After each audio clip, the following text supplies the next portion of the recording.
शिव जी के आते ही तुरंत उनके शिव तेज को अपने अंग में ग्रहण कर लें, अन्यथा सब कुछ भस्मीभूत हो जाएगा।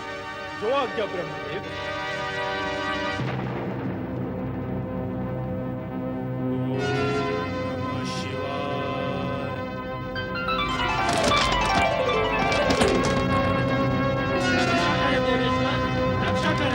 तारकासुर के कारण कष्टों का अंत नहीं है मनीष।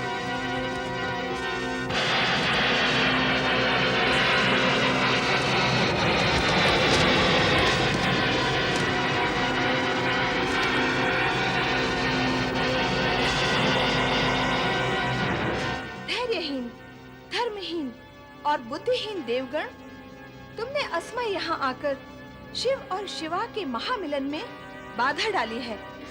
दो प्राणों के महामिलन को अपूर्ण किया है। पूर्णता में बाधक देवताओं, मैं तुम्हें श्राप देती हूँ कि तुम भी सदा अपूर्ण रहोगे।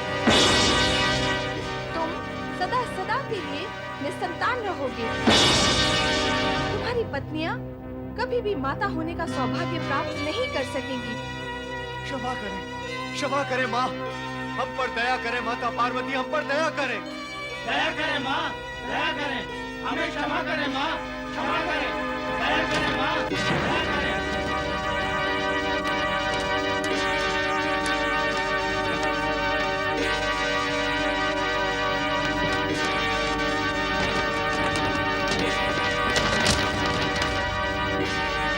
मैं आग से जल रहा हूँ ब्रह्मदेव। ये आग की पीड़ा मुझसे सहन नहीं होती है श्री हरि विष्णु जी। मेरा तन जल रहा है, मुझे बचाइए देव ऋषि। गंगा जी की शरण ले लो अग्निदेव, यही बुद्धिमानी है।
जल प्रवाह में बहता हुआ शिव का तेज पुंज तुम सबने धारण कर लिया है।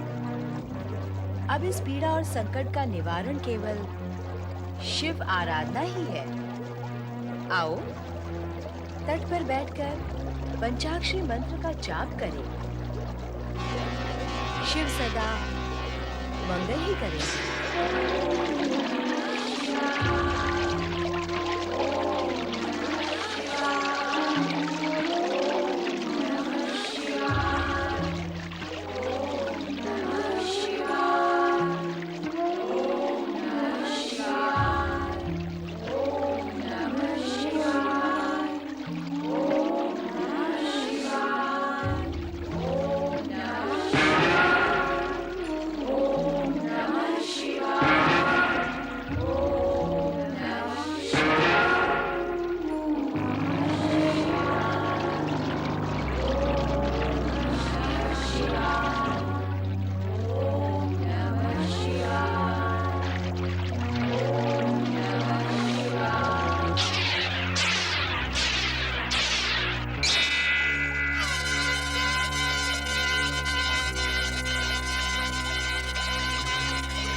प्रकाश पुंज गंगा जल के प्रवाह से तट पर आ लगता है, जहां उसके प्रभाव से संपूर्ण वातावरण दिव्य हो उठता है।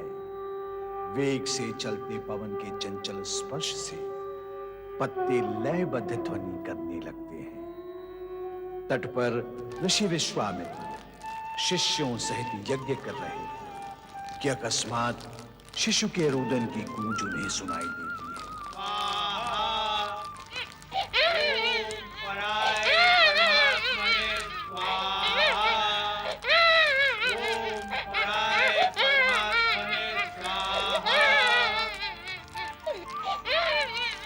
क्या हुआ गुरुदेव?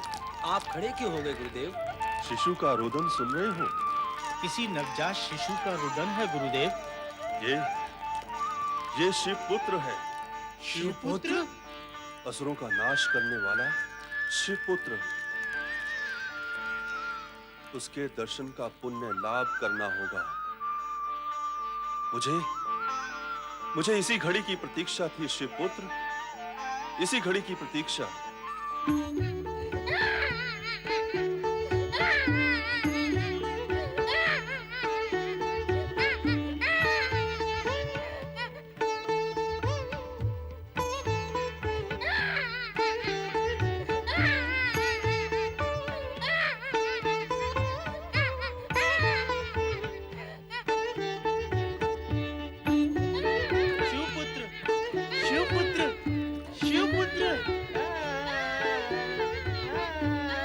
नमो नमः शिवपुत्र, नमो नमः। हे शिव तेज पुत्र, नमो नमः। महर्षि विश्वामित्र, सिकंद नाम शक्ति पुंज, नमो नमः। हे शिवपुत्र, शिव के तेज से उत्पन्न होने के कारण आप में वो सभी शक्तियां विद्यमान हैं जो भगवान शिव में है। तारकासुर जैसे अत्याचारी का संहार करने के लिए ही आप इस धरती पर प्रकट हुए हैं। हे शक्ति पुंज, कृपा कर मुझे वो ज्ञान एवं शक्ति प्रदान करें जिसके लिए मैं अनंत समय से प्रयत्नशील होने के उपरांत भी वंचित हूं। कृपा करें ऐ कृपा निधान, दया करें ऐ दया निधान, कृपा करें। ज्ञान और शक्ति आप में समा गई है। आप राजर्षि से महर्षि बन चुके हैं। अब मैं आपको ब्रह्म ऋषि बनने का वरदान देता हूँ। शिव कृपा से आपके हृदय में धर्म ज्ञान प्रकट होगा। आपका स्थान ब्रह्म ऋषि में श्रेष्ठ होगा।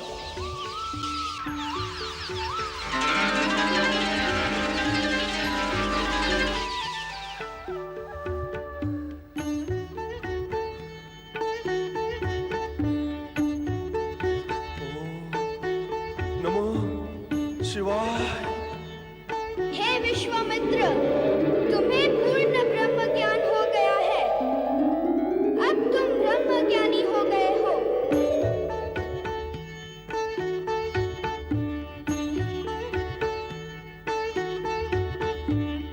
ओम नमः शिवाय। दुखी जन का रुदन दूर करने के लिए तो आप प्रकट हुए हैं और स्वयं रुदन कर रहे हैं। आपकी लीला का प्रयोग मुझ पर क्यों भगवान, जगत पर करें।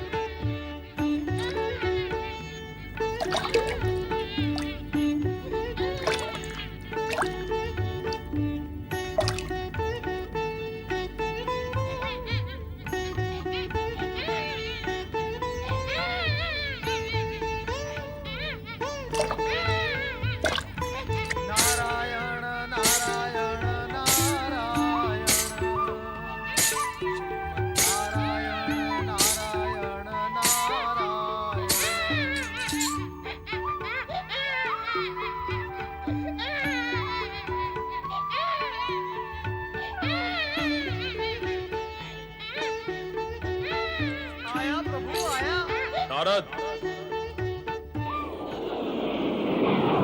तुम्हें नीचे पृथ्वी की ओर नहीं और ऊपर आकाश की ओर जाना है। इस समय शिवपुत्र को तुम्हारी नहीं, नक्षत्र लोक में स्थित उन 6 माताओं की आवश्यकता है जो शिशु का पालन कर सके। 6 माताएं? 6 कृतिकाएं जिनके द्वारा इस शिशु का जन्म हुआ है, प्रभाकृति, आभाकृति, तेजाकृति, भव्याकृति, शोभाकृति और सुकृति, तुम नक्षत्र लोग जाकर इन कृतिकाओं को इस शिशु के विषय में सूचित कर दो। यही शिव इच्छा है। शिव इच्छा अर्थात सदिच्छा, और नारद का तो कर्म ही है सदिच्छाओं की सूचनाएं देना। नारायण नारायण।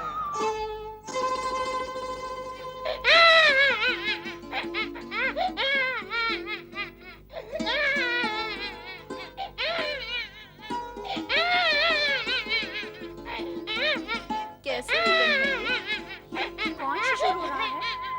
जो भी कोई है, इसने हमारे मन के मातृत्व को जागृत कर दिया है। हाँ, मुझे भी ऐसा ही लग रहा है।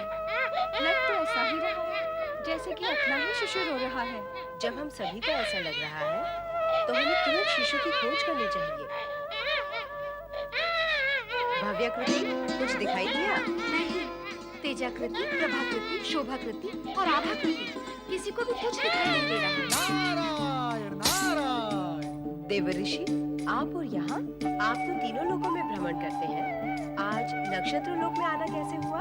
नारद जिस लोक में भी जाता है लोक कल्याण के लिए ही जाता है, और आज नक्षत्र लोक में भी इसलिए आया है कि आपने मातृत्व जागृत होने के कारण आप सभी की गोद भर देने का सुफल देना चाहता है। नारायण नारायण। ये आप क्या कह रहे हैं देवर्षि?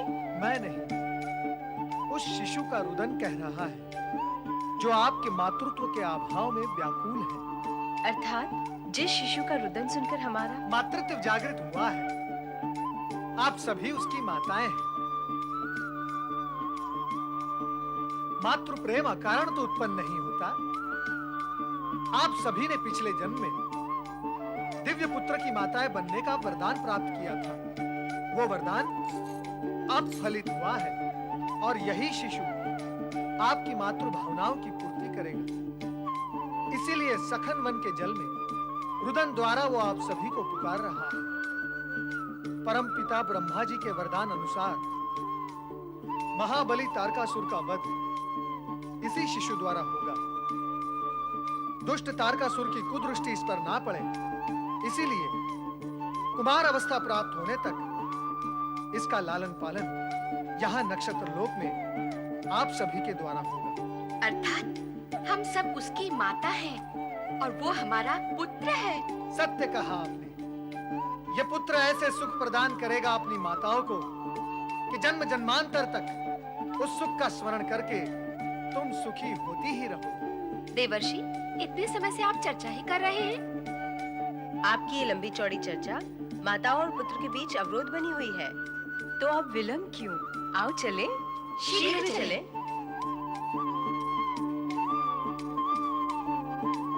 माता का हृदय कब और कैसे बनाया है प्रभु? क्या आपने मन की करुणा और माता के हृदय की ममता के मेल से बनाया है? देखा ना, पुत्र का नाम सुनते ही कैसी सबके सब भाग गई अपने पुत्र कार्तिकेय के पास।